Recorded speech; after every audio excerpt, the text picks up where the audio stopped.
Wala pang tao. Ba yun? Tayo early bird, pero may mga banda na sa labas. Kuya, kuya, pabomba ako. Kuya, isa lang. Kuya daw. Kuya, kain na gina, kuya. Kuya, On muna para makapag-babay. Bye-bye! kuya, kuya, pwede yung pabomba? Vlogger ka ba? Medyo umuulan. Yeah. Tara. So pupunta ako sa gig namin. First time kong gamitin ito ulit. After so many days na nagbubulkan ako. Saka ako. Bomba daw.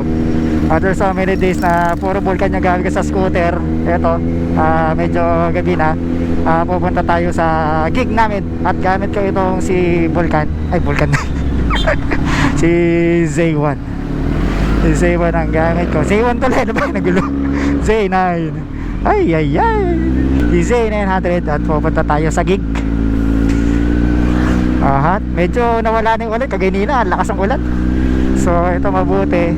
Medyo tumila na. At medyo okay naman. Medyo okay naman. Sana hindi na umulan mamaya. At dala ko naman yung aking bag na may kapote. Saka first time kong gamitin itong Nolan na helmet na C6 yun na yun. Kalimutan ko yung model. Basta yun, first time kong gamitin tong helmet na to. Tapos medyo sana nga maayos yung kuha niya, no, kasi parang nakatutok sa baba. Sana medyo kita yung taas, kita yung kalangitan. Baka mamaya panay ang tutok nito sa baba.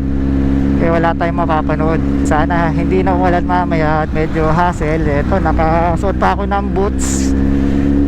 Medyo special na araw kasi tutugtog kami sa Gersons. Kaya ito, naka-boots. So medyo pampatangkad ng konti. Sana makapag-perform kami na maayos sa stage. Hindi ako iinom ngayong gabi. Hindi na ako iinom kasi ang hirap pag nakainom. Ang hirap pag nakainom tapos naka-big boy ka na ganito, kalaki-laki, tapos magiinom ka pa. Good luck. Huwag niyong gagawin niya, mga kaibigan. At napakadelikado. At unahin muna natin isipin na ating safety bago tayo bumiyahe. Alright. Puro lubak dito sa Molino Road. At ang hirap, medyo mahirap. Oops, kaya medyo nag-iingat ako. At hindi scooter ang dala ko. At medyo ma-traffic na nga dito. Time check is alas 6 at 6:05 ng hapon. Napahirapan ng parking doon sa Gersons. Unahan doon. Kaya madalas maaga ako pupunta. Inuuna ako yung mga kabanda ko kasi may mga sasakyan din yun para mauna ako sa parking ng kotse. Pero pag alam ko late na ako at wala na akong makaparadahan, yun nagmo-motor na lang ako or scooter. Madalas scooter, bihira ako mag-big bike doon. Kasi pag alam kong punuan na parking at marami din mga nakamotor, di na ako nagdadala ng big bike. Kaya madalas scooter na lang ang dala ko. Para kahit saan pa siya ibalandra, okay lang, walang kahirap-hirap. At di ka masyado problema. Kasi magaan siya at walang mag-i-interest masyado sa kanya. Ayun, di pala nagre-record. So medyo umuulan na. Pero pino lang yung yung kanya patak. At medyo ako'y kinakabahan, baka pasukin ng ulan itong GoPro natin. At alam nyo naman, kakabili ko lang ito, bagong luma na nakabili ko lang sa Facebook. So pero mura-mura ko lang siya nabili at hindi pa masyadong laspag, o parang 2-3 beses lang ginamit. So kaya yun, naibenta ng may-ari. Siguro hindi niya na alam kung saan niya pagagamitin to. Baka mamaya naisipan nyo lang bumili ng GoPro kasi mag-outing, magsiswimming, akit ang bundok o whatever. Tapos after nun, hindi niya na alam kung ano pa yung paggagamitan niya kasi siguro naging busy. Kaya siguro naisipan niya na ibenta yung kanyang GoPro. At ako'y napakaswerte na nakabili nito dahil talagang bagong-bago pa. Kaya mahalaga ang GoPro. Pag nasira ang GoPro, hindi tayo makagawa ng video. ito yung isa sa una kong iniingatan. At syempre yung motor, kasi walang motor dito yung mga pag-vlog, diba? Parang wala nang sense yung page natin o yung channel natin kung wala tayong bablog na motor, diba? Mag-create na lang tayo ng bagong channel, diba? Kung di na tayo makapag-motor. Pero nandito pa rin yung puso natin sa pagmamotovlog. At nagpa-vlog na ako noong 2016 pa. So matagal na rin ako nagpa-vlog, pero kasama palad nahinto ko dahil sa pagiging busy na rin. Nawalan ako ng gana dahil nga sa dami ng trabaho. Kaya naitigil ko yung pagpa-vlog. At sayang nga, kung tinuloy-tuloy ko sana yun, di sana malaki na rin yung channel ko. Pero thankful pa rin ako kahit konti pa lang yung mga subscribers. Pero at least may mga nagpa-follow sa akin, nagsusubscribe sa channel ko, at may kakwentuhan ako sa aking mga vlogs, di ba? Sa araw-araw na pagmamotor, may sumasaksi sa akin o sinusubaybayan yung mga biyahe ko, mga lakad, kung saan sa mga lugar, hindi man probinsya o hindi man malalayong magagandang lugar, mga race ko papunta trabaho. At yun na nga, napaka-traffic. Ayan na, ito na yung kalbaryo natin kasi mahirapan na tayo nito na sumingit-singit, di katulad ng Mio na kayang-kaya natin isingit kahit saan. Kaya ingat-ingat tayo rito.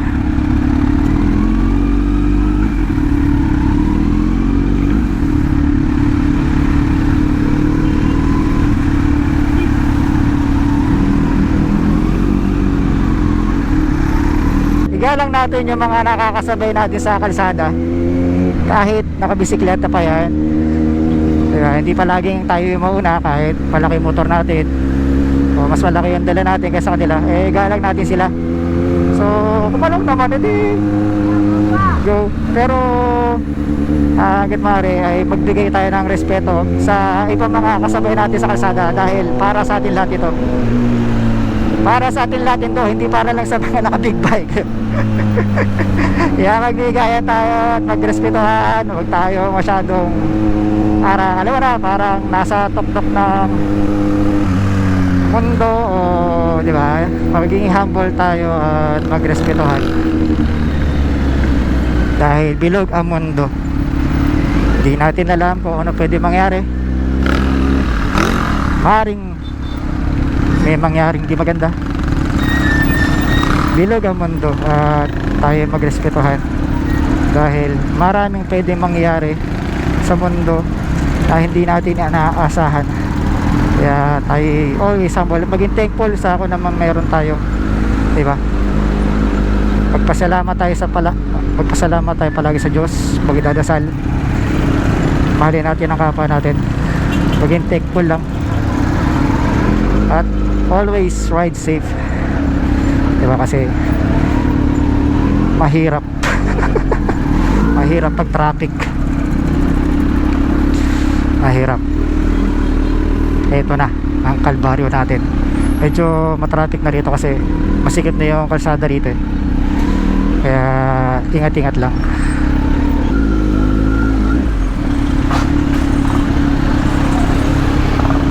At maraming sasakyan ngayon dahil uwian, kaya traffic. Ay ang hirap makipagsiksikan, hirap pagharap ng papasukan. Malapit na rin yung bar na tutugtugan namin. Ina-expect ko na marami na rin nakapark na motor doon, dahil ang daming bandang tutugtog, kaya punuan na naman ang parking. Mahirap lang doon kasi sa bar na yun, wala talagang parking.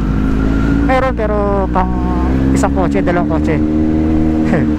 Pero the rest, puro motor na ang nakikinabang, dahil pag nauna mga motor, wala ka ng parking para sa kotse, dahil puro motor na kukuha ng iyong pwesto o ng mga peso ng parking doon. Ang sarap ng feeling, at mababa na yung seat height nitong Vulcan. Vulcan na naman. Sasanay ako sa Vulcan. Madalas kasi Vulcan ang gamit ko sa vlog. Pero natutuwa ko kasi mababa na yung seat height nitong Z900, at almost flat footed na. Medyo mas naging confident ako sa handling nito, kasi hindi na ako masyadong takot, dahil mataas, pero ngayon abot na ng mga paa, kaya mas confident na ako.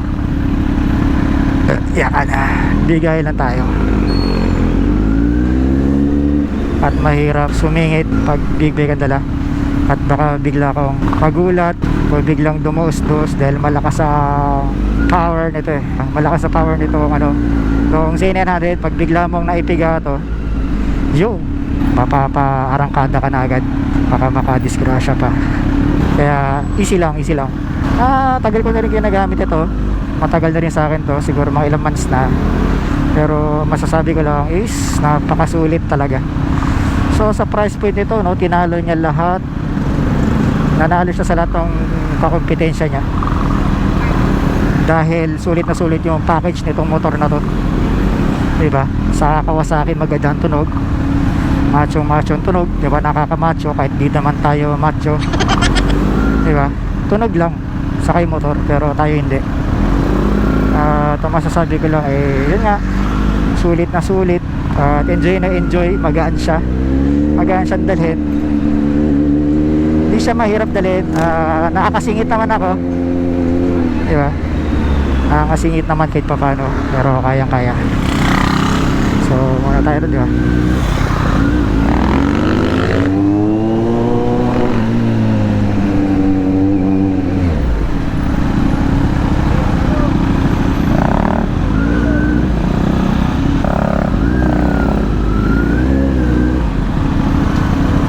Hirap. Sasabit ako doon sa BIOS. Kaya dito na lang ako, ayoko na akong gumit na. At nakakahiya kasi sa mga nakakasalubong natin na sasakyan. Eh baka sabihin alam mo na, hari-hari tayo sa kalsada, hindi naman tayo ganun. Walang hari ng kalsada, la tayo pantay-pantay. Kaya nagbigayan tayo. Minsan kasi napapasunod lang ako sa mga sinusundan kong rider. Kaya minsan napapasingit tuloy ako. Akala ko maluwag na, yung pala ano pa rin, masikip. At malapit na tayo, lapit na yung Gerson. Ayun yung Gerson, ayan na siya.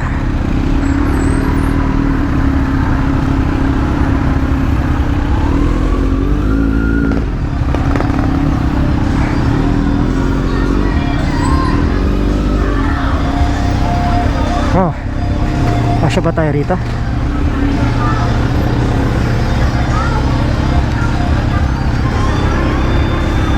Dito na tayo si Gerson.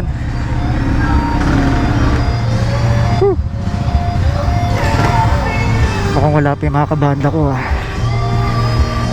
Tara.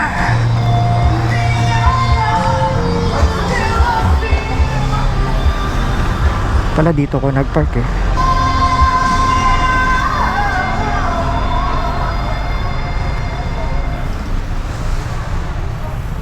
Nabigla yung mga kasama ko.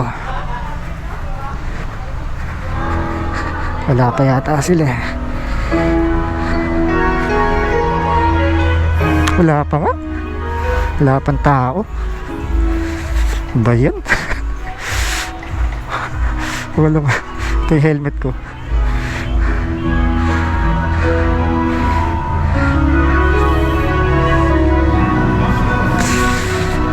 Ay.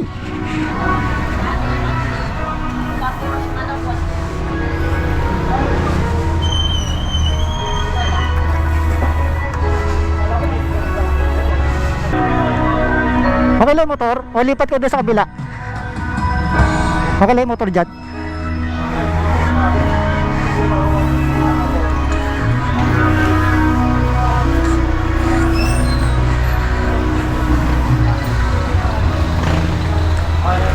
Okay lang.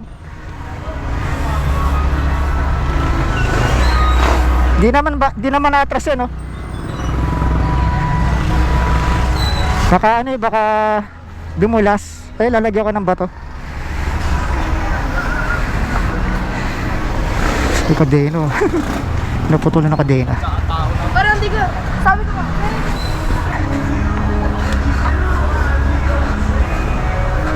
Tako.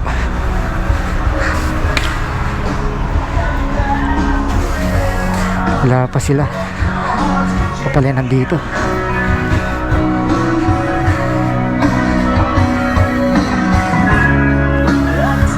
Tayo early bird pero may mga banda nasa labas. Yan. Dito yung stage namin. Kunin ko muna yung aking helmet. Ulit ngayon. No Walkers, lahat ng banda, JJ, lahat. Yun.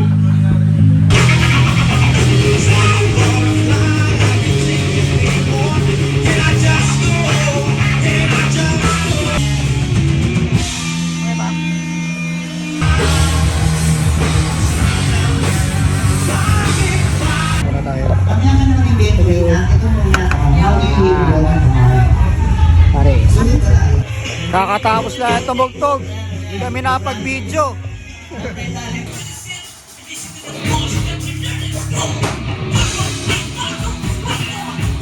Hindi, mas maingay ito. Okay na ako. Ingat.